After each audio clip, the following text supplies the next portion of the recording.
You must never leave this hotel.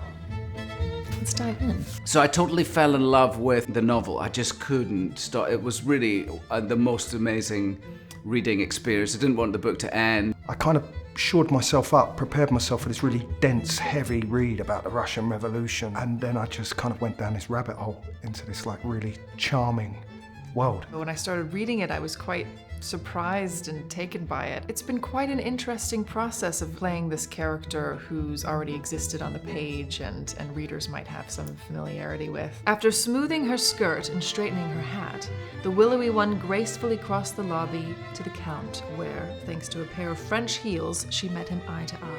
You know, I think Amor Towles, who's an incredible human being, I was lucky enough, we met on set. He came here with his family, who were just lovely. And that was a thrill. You could really feel something on the day that he was here. I've been writing fiction since I was a kid. The nature of writing novels is that it's a very solitary process. And it is something quite extraordinary to come here to the set of A Gentleman in Moscow, because the series is an extremely collaborative effort. It was a very happy pre-production period of just bouncing ideas and hearing their ideas and falling more and more in love with the Count as a character. And he's been absolutely fantastic to play. What struck me about the novel when I first read it was the humanity of this incredible character in Count Alexander Rostov and the relationships he forms and how those relationships save him. You can never compete with an already existing character, especially like when each individual person has designed what that person looks like, speaks like,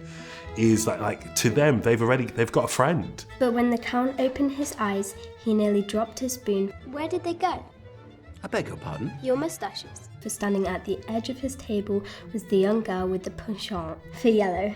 I would put off the last pages for, I would read a page a day just so it didn't end. I really loved it so much. Readers will find that the tone of the story and the thematic focus of the story is there. In the end, I kind of couldn't wait to pick the book up. You'd have all the day's interactions going on, and then I'd go and jump into that book, and it'd be like jumping into a cool pool on a sunny afternoon. It was just a beautiful world to enter. The Count studied his host more indiscreetly and then shrugged. Well, you were a soldier once, an infantryman. You rose to the rank of colonel by the war's end. How would you know?